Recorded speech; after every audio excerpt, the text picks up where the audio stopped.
Ahora, el movimiento de una partícula en un plano. De los infinitos movimientos posibles, nos concentraremos en dos: el llamado tiro parabólico y el movimiento circular. En el tiro parabólico necesitamos, para describirlo, un sistema de coordenadas formado por dos ejes coordenados: el eje X horizontal y el eje Y vertical. En este movimiento actuará una aceleración, que es la de la gravedad, en el eje Y en el sentido negativo del mismo, mientras que en el eje X no hay aceleración.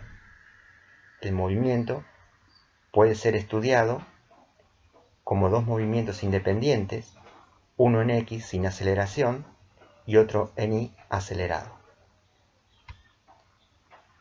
En el instante inicial tenemos la velocidad en ese instante, que es un vector, como siempre tangente a la trayectoria, formando un ángulo θ con el eje de las X, que es el ángulo en que se efectúa el disparo. Este vector velocidad inicial puede descomponerse en sus componentes rectangulares. La componente horizontal de la velocidad inicial será el producto del módulo de velocidad inicial por el coseno del ángulo θ, que forma con el eje X, mientras que la componente vertical es el módulo de la velocidad inicial por el seno del mismo ángulo. En cualquier posición, la velocidad siempre será un vector tangente a ella. Por ejemplo, si en ese instante está pasando por la posición indicada en la figura, la posición quedará descrita si conocemos las coordenadas X en ese instante e Y en ese instante. La velocidad en X siempre será la misma, dado que no hay aceleración, la misma que la inicial. Mientras que en Y, al ser un movimiento acelerado, la velocidad en Y en cualquier instante t será la velocidad inicial menos la aceleración de la gravedad por el tiempo. De la misma manera, como ya habíamos probado el movimiento con aceleración y movimiento rectilíneo uniforme, se puede obtener la posición en X y la posición en Y, que serán estas.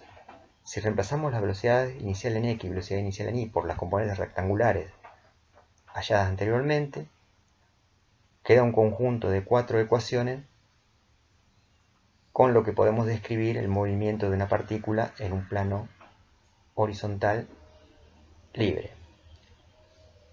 En todos estos casos no hay rozamiento. Vamos a llamarle alcance, lo denominaremos con la letra R mayúscula, a la distancia que hay desde el punto de lanzamiento hasta el punto donde nuevamente toca el piso. La altura máxima es una distancia medida en el eje Y, que va desde el punto de lanzamiento hasta el máximo alejamiento del origen.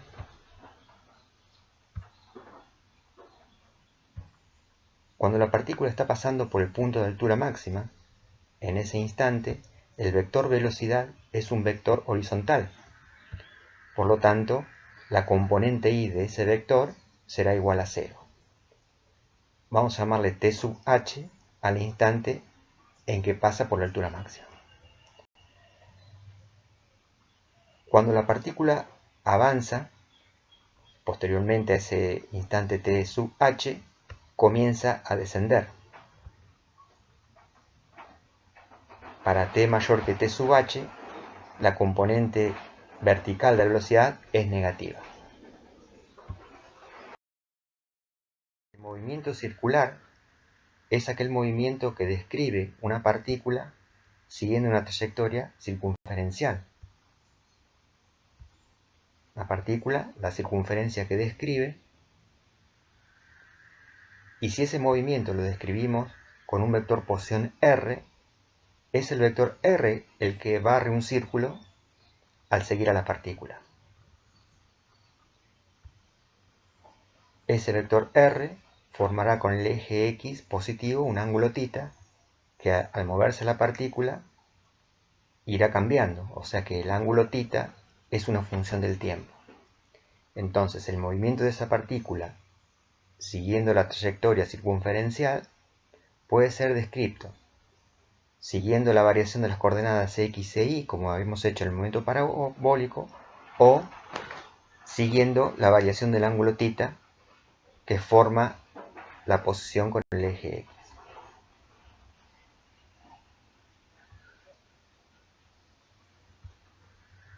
La posición en x en cualquier instante t entonces será igual al producto del módulo del vector posición por el coseno del ángulo θ, mientras que la posición en el eje y será r por seno θ. Como las velocidades instantáneas la definíamos como derivada de la posición respecto al tiempo, podemos hallar la componente x de la velocidad y la componente y de la velocidad derivando.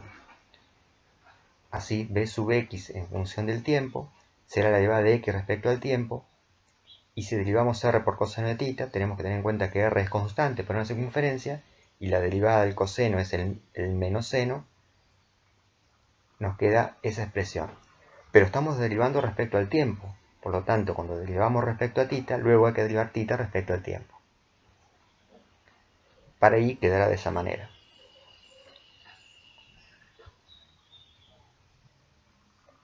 La derivada de θ respecto al tiempo vamos a denominarla rapidez angular. Entonces, la componente x e y de la velocidad pueden expresarse en función del ángulo θ y de la rapidez angular. Si elevamos al cuadrado a ambos miembros en ambas ecuaciones, luego distribuimos el cuadrado en el producto y sumamos miembro a miembro, se obtiene esta ecuación, donde a la izquierda es el módulo de velocidad al cuadrado, mientras que a la derecha tenemos la rapidez angular al cuadrado por el radio al cuadrado, factor común de, en lo que está entre paréntesis, seno cuadrado más coseno cuadrado de θ, que sabemos que eso vale 1 para cualquier valor de θ. Por lo tanto, podemos expresar como la velocidad al cuadrado, la rapidez al cuadrado, o módulo de velocidad al cuadrado, como la rapidez angular al cuadrado por r cuadrado. Si tomamos raíz cuadrada en ambos miembros, nos queda finalmente que la rapidez o módulo de la velocidad es igual a la rapidez angular por el radio.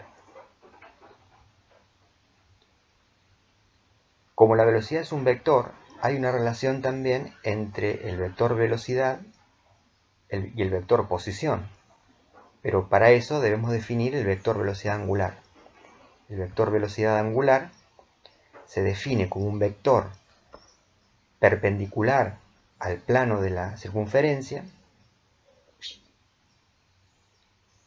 y la relación es que el producto vectorial de la velocidad angular por la posición r, el vector posición, nos da la velocidad como vector. Ahí vemos lo que se llama regla de la mano derecha.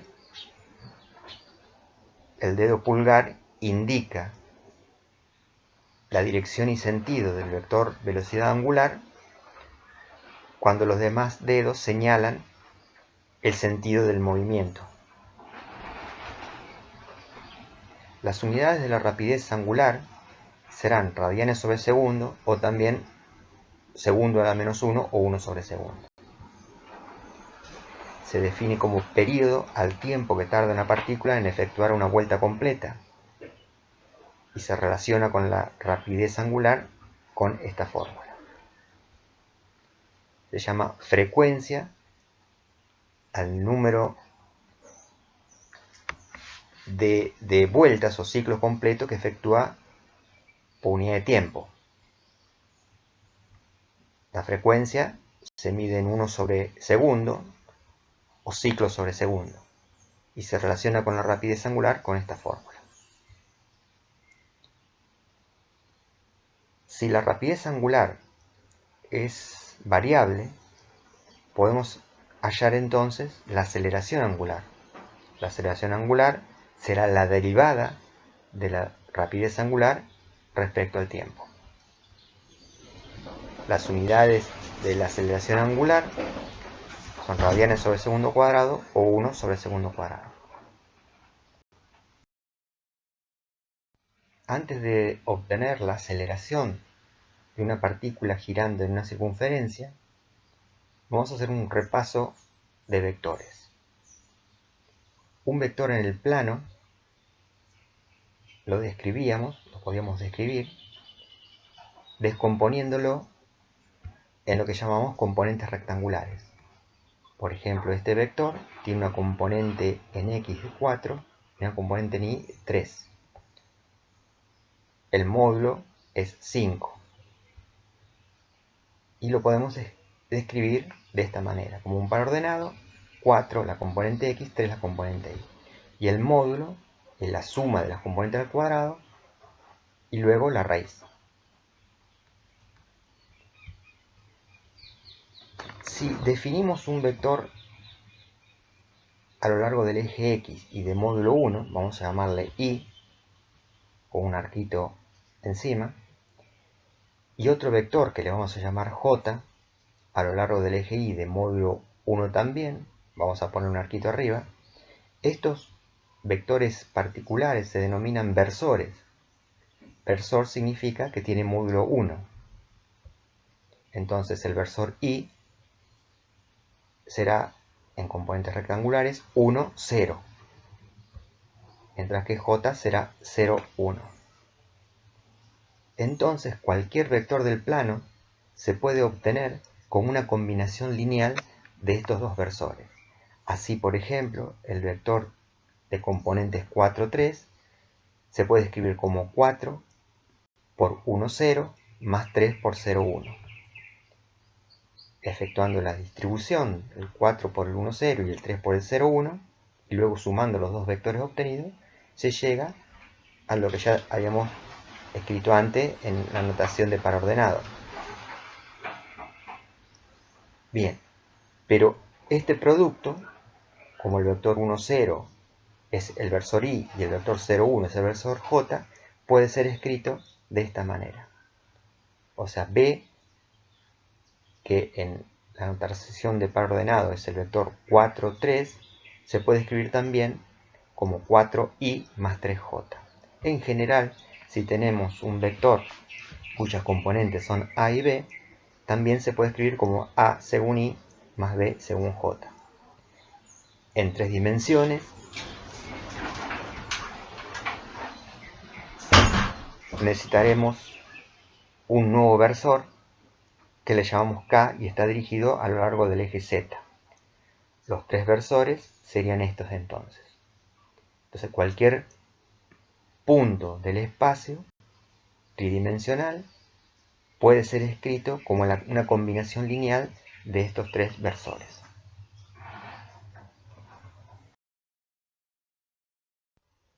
Vamos a describir un movimiento curvilíneo general en el plano que efectúa una partícula. Por ejemplo, esta partícula describe la trayectoria indicada en la gráfica. Su velocidad, siempre tangente a la trayectoria, en ese instante tendrá el vector posición r, que formará un ángulo θ con el eje x. El vector r puede obtenerse como una combinación lineal de los versores y j, pero también de cualquier otro sistema de versores, por ejemplo r y θ. R será un versor que estará en la dirección del vector posición y θ un versor perpendicular al anterior. Cuando la posición de la partícula cambia, el ángulo θ que forma el versor R con el eje X también cambia. Por lo tanto, el versor R es una función del tiempo. Fíjense que R es versor porque si obtenemos el módulo haciendo coseno cuadrado de θ más seno cuadrado de θ y luego sacándole la raíz cuadrada, eso nos da 1. La derivada del vector posición R respecto al tiempo, teniendo en cuenta que θ es función del tiempo, nos queda así. siendo la derivada de θ respecto al tiempo la rapidez angular.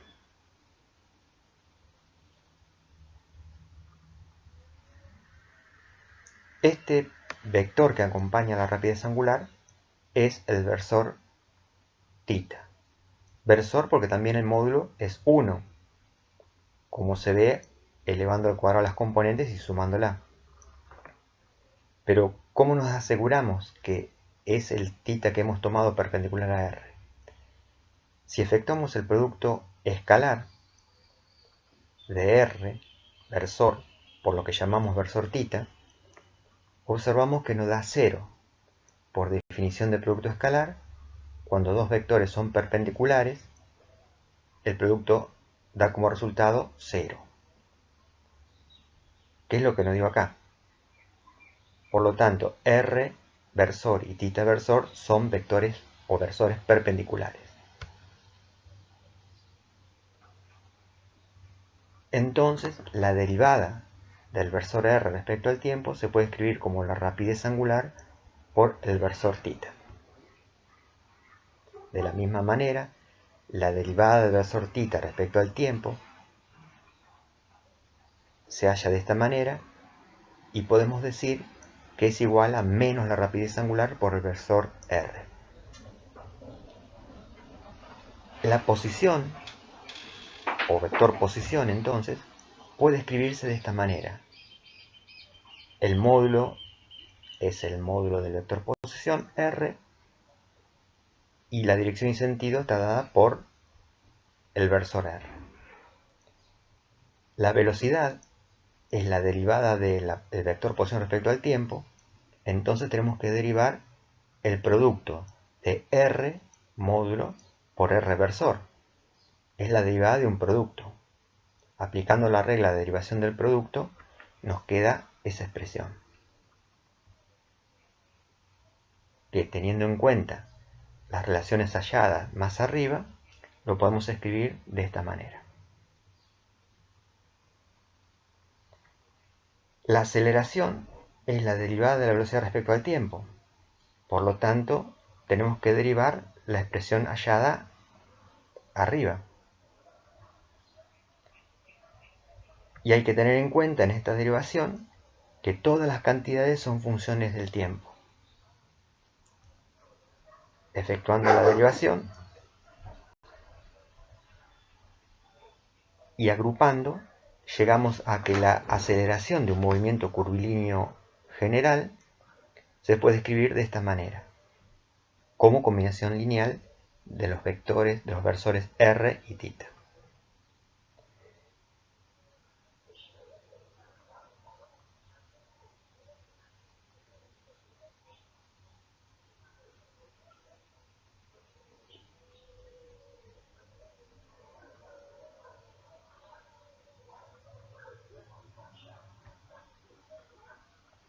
En el caso de un movimiento circular, el módulo de R es constante. Por lo tanto, la derivada de R respecto al tiempo es 0 y una nueva derivada también da 0. La derivada primera respecto al tiempo y la derivada segunda respecto al tiempo son 0 porque R es constante. Entonces nos queda, para un movimiento circular, expresada en el sistema de versores R y θ, de esta manera.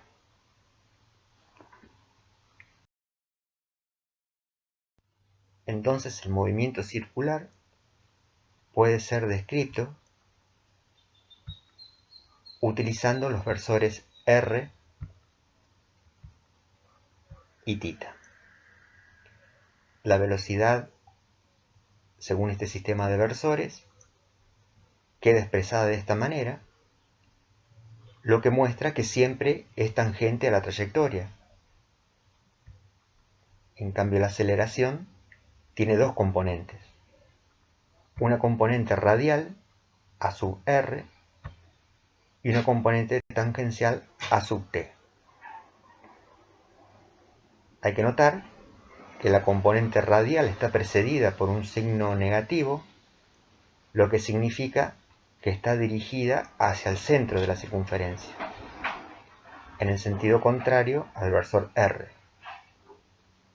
Por eso también muchas veces se denomina aceleración centrípeta. Si consideramos un movimiento con aceleración angular 0, eso significa que la velocidad angular es constante. Supongamos que en este caso, además de constante, es positiva. Entonces la velocidad y la aceleración podrán ser escritas de esa manera.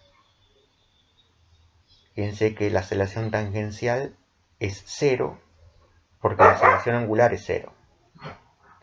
Representando gráficamente, tendremos la velocidad tangente a la trayectoria y la aceleración radial hacia adentro. Ahora, si tenemos un movimiento con aceleración angular positiva, y supongamos también rapidez angular positiva, los vectores velocidad y aceleración son estos. La velocidad es tangente a la trayectoria. Si fuera en omega negativo iría en otro sentido, en sentido contrario al que está dibujado. Pero la aceleración acá tiene dos componentes. La componente radial hacia adentro y además, como alfa es positiva, tiene una componente tangencial en la misma dirección que B. Es decir, que en un movimiento circular podemos tener dos aceleraciones, una radial y una tangencial, que si sumamos nos da la aceleración neta de la partícula.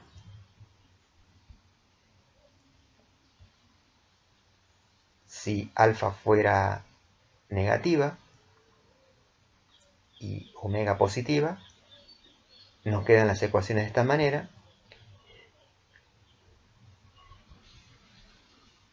Y esa sería la aceleración neta. Es decir, en un movimiento circular concluimos que siempre existe una aceleración radial. La aceleración tangencial puede existir si alfa es distinta de 0.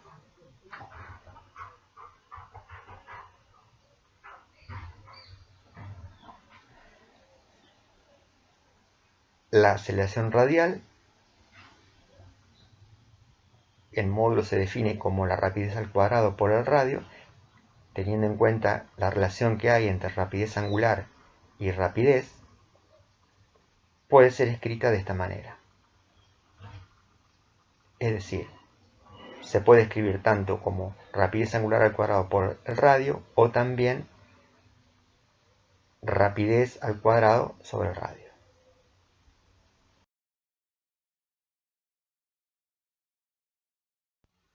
Problema 1.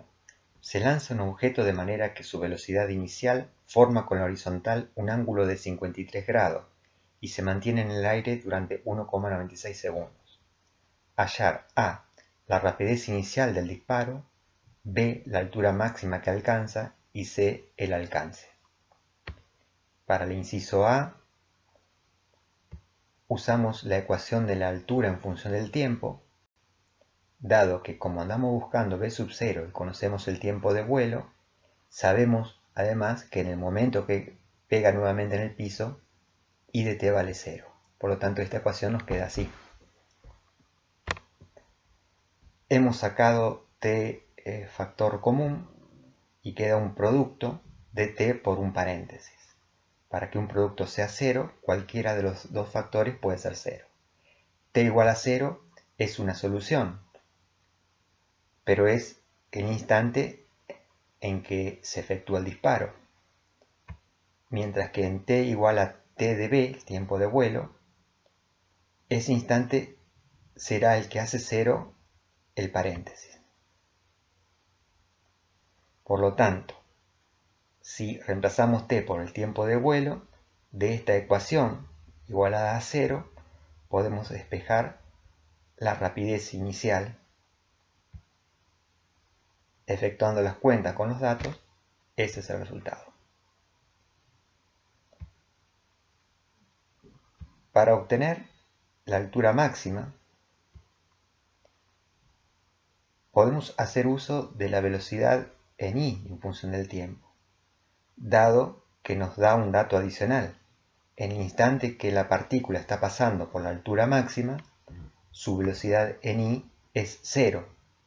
Ya habíamos visto que la velocidad, al ser tangente a la trayectoria, en el punto de altura máxima es un vector horizontal, es decir, la componente y vale 0. El instante en que estará pasando por esa posición, t, vamos a llamarle t sub h. En ese instante, la velocidad en y es 0 entonces, y t la reemplazamos por t sub h. Despejamos t sub h, este es el instante en que pasa por la posición de altura máxima. Como lo que estamos buscando es la altura máxima, si reemplazamos el t sub h hallado en esta expresión, la I de t se transforma en la altura máxima y resulta esta ecuación. Reacomodando algebraicamente, se llega a la expresión de la altura máxima. Evaluando en los datos, ese es el resultado. Para determinar el alcance es la distancia horizontal desde la posición de partida hasta la posición de llegada. Por lo tanto, el alcance se mide en el eje X. Vamos a hacer uso de la posición X en función del tiempo. B sub 0 la tenemos, el ángulo también era dato, y el t puede ser cualquiera, pero en el instante que alcanza el alcance máximo, t es igual a t sub b, que también era conocido. Por lo tanto, si reemplazamos la expresión de t sub b en la expresión de r, se obtiene una ecuación para el alcance. Evaluando en los datos, ese es el alcance pedido. Problema 2. Conforme un barco se acerca al muelle de 45 centímetros sobre segundo, es necesario lanzar hacia el barco una pieza importante para que pueda atracar. El equipo se lanza a 15 metros sobre segundo con un ángulo de 60 grados por encima del horizontal, desde lo alto de una torre en la orilla del agua, 8,75 metros por encima de la cubierta del barco.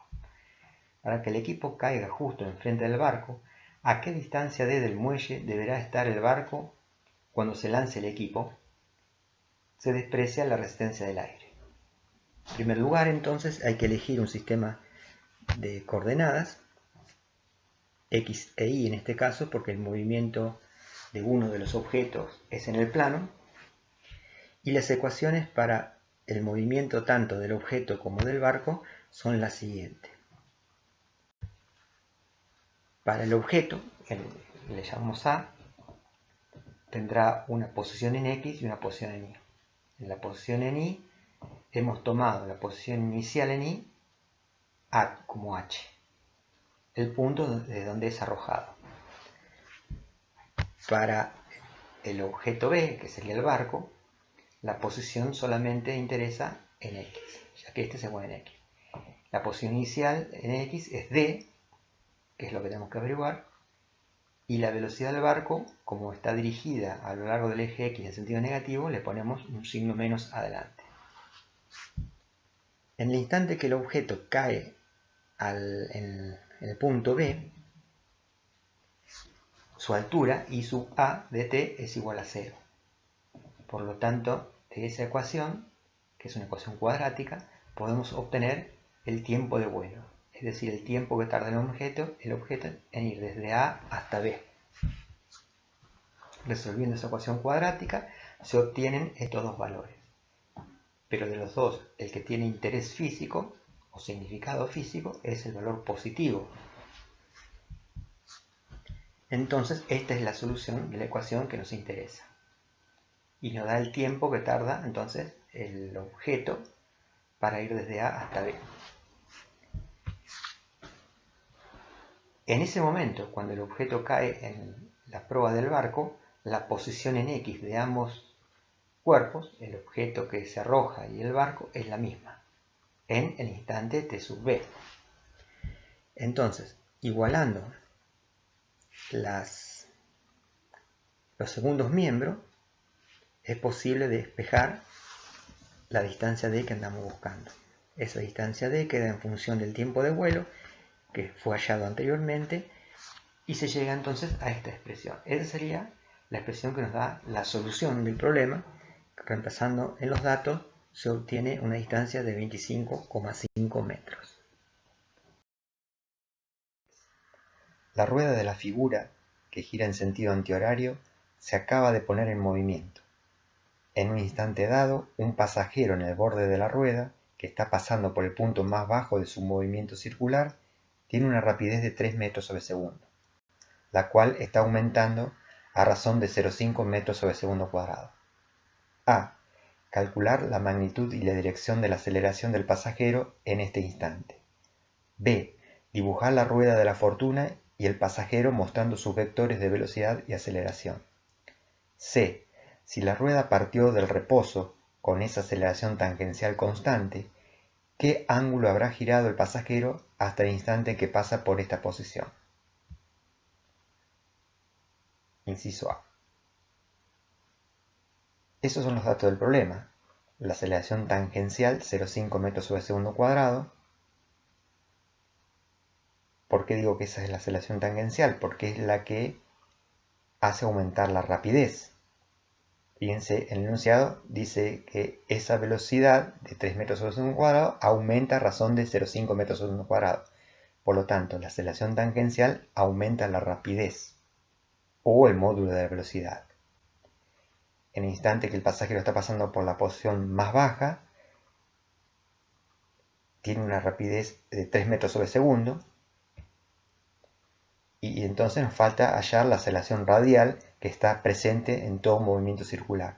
Y se puede escribir como omega cuadrado por r o b cuadrado sobre r, que según los datos del problema será como la calcularemos, como b cuadrado sobre r.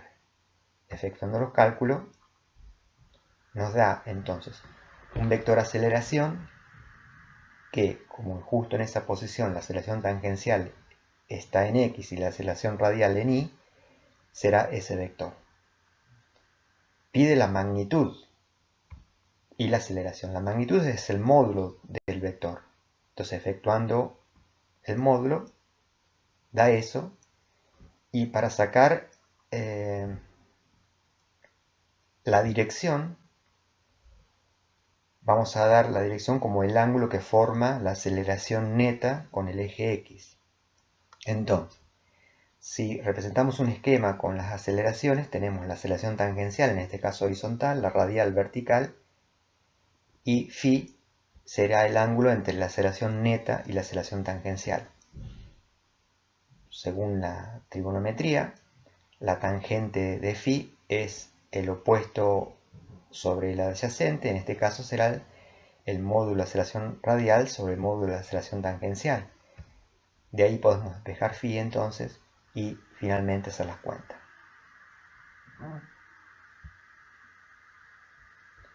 El inciso B es graficarlo en el gráfico o en la imagen de la rueda de la fortuna, sería lo que está acá. Y el inciso C dice que calculemos el ángulo girado desde que se puso en movimiento si partió del reposo. Bueno, la rapidez será igual a la aceleración tangencial por el tiempo. Entonces el tiempo que transcurrió desde que se puso en movimiento hasta que pasó por la posición más baja es S. Bien, aquí aparece una ecuación conocida para el movimiento en una dimensión, el eje X. Lo que tenemos que usar acá es el ángulo girado. La ecuación cinemática del movimiento puede describirse angularmente con variables angulares, cambiando posición en t por posición angular en t, lo mismo para la posición inicial. La velocidad o rapidez inicial lo podemos cambiar por la rapidez angular inicial y la aceleración a por la aceleración angular alfa. O sea, hemos cambiado las variables lineales por variables angulares. Esto es posible hacerlo porque las definiciones de velocidad y aceleración son análogas. Para nuestro caso, la velocidad angular o rapidez angular inicial es 0. Si ponemos como posición angular 0 donde estaba inicialmente el pasajero, el ángulo girado en función del tiempo será escrito así. La aceleración angular alfa se relaciona con la aceleración tangencial de esta manera. Alfa es la aceleración tangencial sobre el radio, por lo tanto es posible hacer las cuentas y llegar al resultado final del ángulo girado desde que comenzó el movimiento de la rueda. Tema 4. Una rueda de bicicleta gira con una rapidez angular inicial de 23,4 radianes sobre segundo, experimentando una aceleración angular cuya magnitud es de 6 radianes sobre segundo cuadrado y que dura 11 segundos. Calcular a. ¿Qué magnitud de desplazamiento angular tiene a los 11 segundos? B. ¿Qué rapidez angular lleva a los 11 segundos? Para calcular el desplazamiento angular, si estos son los datos del problema, usamos la ecuación presentada en el problema anterior, que nos da la posición angular en función del tiempo. Si pasamos la posición angular inicial al otro miembro, restando, esa diferencia de posiciones angulares es lo que se llamaría desplazamiento angular. Pide el desplazamiento angular a los 11 segundos, por lo tanto, si reemplazamos la t por 11, se obtiene el desplazamiento angular en radianes. Para obtener la rapidez angular a los 11 segundos, usaremos la rapidez angular en función del tiempo, ecuación análoga a la usada para la velocidad en función del tiempo o la rapidez en función del tiempo en un movimiento lineal. Se ha cambiado rapidez lineal por velocidad o por rapidez angular, rapidez inicial por rapidez angular inicial y aceleración por aceleración angular.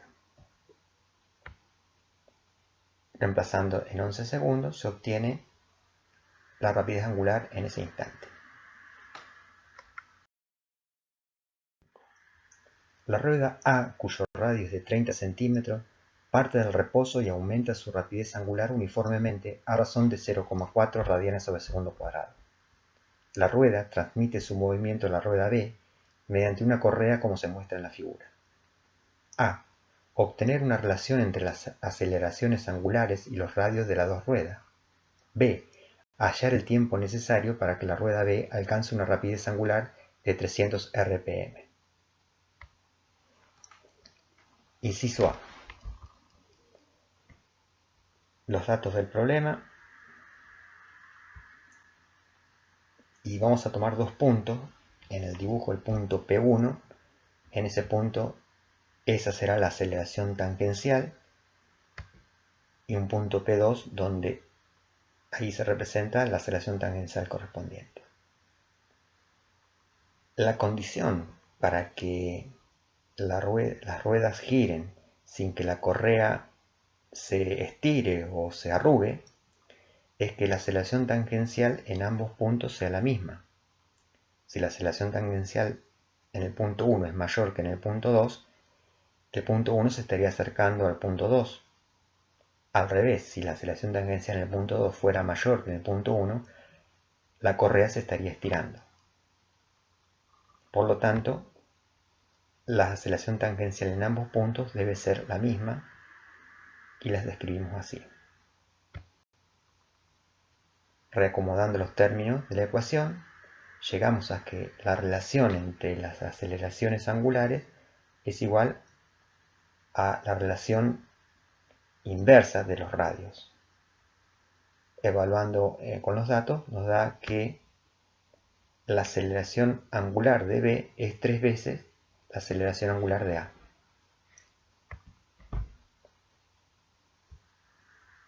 Bueno, para determinar el tiempo que necesita para que la rueda B alcance los 300 RPM,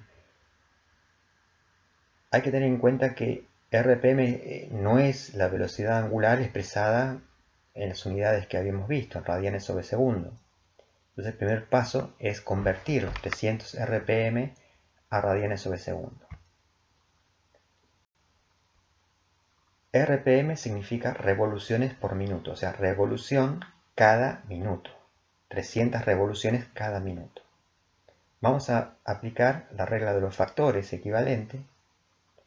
Primero tenemos en cuenta que una revolución significa una vuelta completa, y una vuelta completa expresada en radianes son 2pi radianes.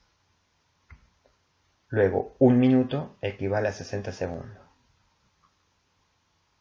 Escrito los factores como se ve en la pantalla, permite que revolución se cancele, lo mismo que minuto. Quedando entonces el resultado final de 10pi radianes sobre segundo como la rapidez angular que alcanza la rueda B y para la cual necesitamos calcular el tiempo que transcurrió.